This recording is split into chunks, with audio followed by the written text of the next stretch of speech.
All right, we are joined now on set by Jeremy Pruitt, head coach of the Tennessee Volunteers. Your first season as a head coach at this level, and you're getting used to all the SEC kickoff and all the responsibilities that go along with that.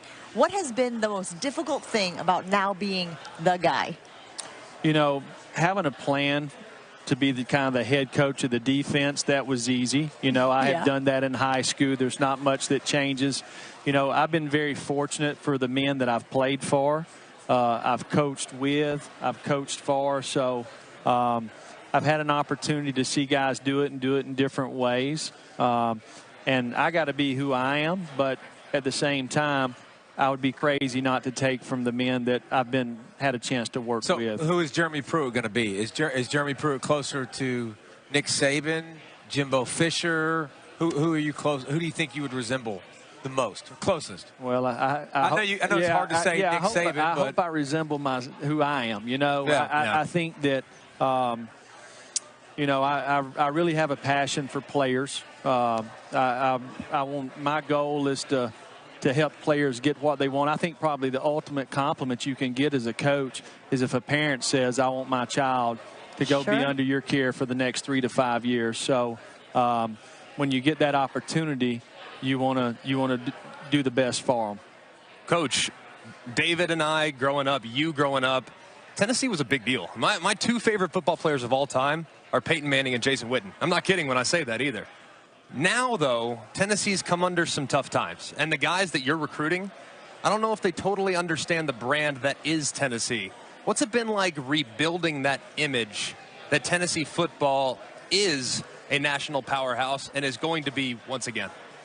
Well, I think it starts with, you know, commitment and resources. You know, I knew that if I continued on the track that I was on, I would probably have a chance to be a head coach somewhere. I wanted to go to a place you could win a championship. Like you said, Tennessee, you can win a championship. It's been done before. The passion of the fan base, the facilities, the things that they're doing, the commitment, you know, the kids that come on our campus, they see it. I think they see our staff. One thing about this generation, what you just talked about, it's been 10 years ago. These guys were 5 and 6 and 7 years old. So the big thing that we have going for us right now is our staff and our facilities and kind of the direction that we want to go. There's no denying that this team needs to get tougher. I mean, I think that was the challenge that you said when you took the job. We got to get tougher. We're going to be more physical. I know you made that a point of emphasis in the spring. How does that continue? And where can you continue to grow in that regard? Well, I think our guys from spring, we had 12 guys that didn't participate in spring because of injury. We've got 18 newcomers, whether they're grad transfers, junior college guys, or high school freshmen. So talking about 30 guys. So we now have competition. There's lots of competition. I think, you know, when you get put in an adverse situation, the best players show up, the people that are made the right way, and I think we'll find that out as we go through this. You talk about adverse situations. Obviously, the program has been through that. What is the significance of mental toughness and forcing these players to, you know, acknowledge that adversity will be a part of this game, it will be a part of life, and being able to overcome that? Well, we've kind of tried to work on it all summer. We've had once a week on Wednesdays, we have a mental conditioning deal, and it's being led by our coaches, which I think is important. There's 10 weeks during the summer, so we've got 10 assistant coaches who've done it, and they get to use their perspective on what they think mental toughness, all that is. What does that entail? What does mental conditioning entail? Well, I think you can train the way somebody thinks. Absolutely. You know, change the way people think. And change the way they think. It happens every Saturday.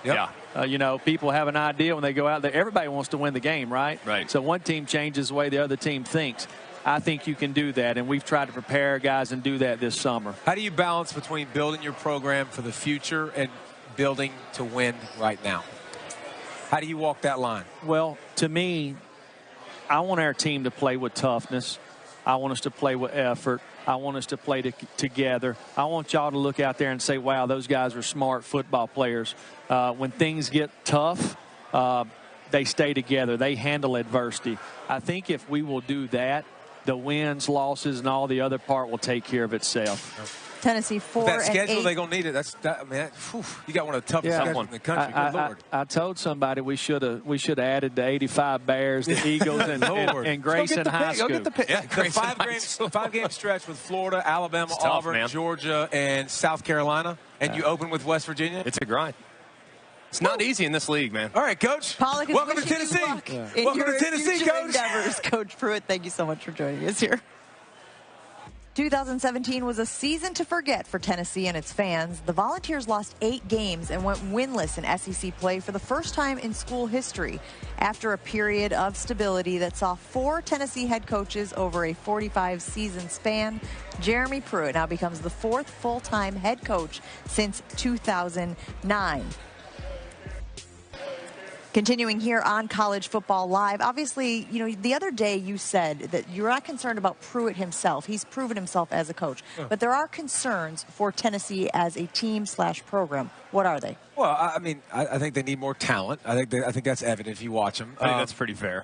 Yeah, it's fact. I think they need more toughness. But listen, Jeremy Pruitt is proven to be an elite recruiter. Jeremy Pruitt has proven to have great defenses. These are facts. Yeah. Now, can he lead a team? That's what we're going to figure out. That's why you hire coaches. You're trying to bet that he can. And he spent time with Jimbo Fisher and Nick Saban and Mark Richt. He spent time around all these guys. So I have questions about the talent, their toughness and physicality, and that's something that's going to be, it's going to be put on display because Pruitt ain't going to play. I mean, this dude is intense. Yeah. Like he's calm and kind of when you talk to him, but you go on a practice field, that's a different animal. That dude is in your face, nice guy's fighting gone. you. I mean, he is gnawing on your leg. Let's go. So it's a different animal. There's going to be a certain level of accountability in that program that I think's been lacking, and I'm excited to see how it's going to pay dividends on the field. You mentioned toughness, man. You watch this team, especially on defense, at linebacker, at safety, and along the defensive line. They've had talented dudes. But why don't they play together? Stop the run. Why do they stay in their own gap when they're supposed to be covering a different one? It was as if they were on the same page for the last few years. And then on the offensive side of the football, you better be good in the trenches if you want to be decent in this league, and their offensive line has been brutal. Trey Smith is a really good player for sure. Probably the best offensive lineman in the SEC.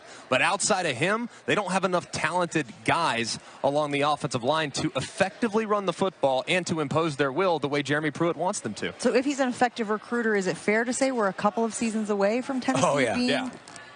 Oh, there's no doubt. I think that's optimistic. I mean, I think 3 years... Really, in a perfect world, you'd love to see 4.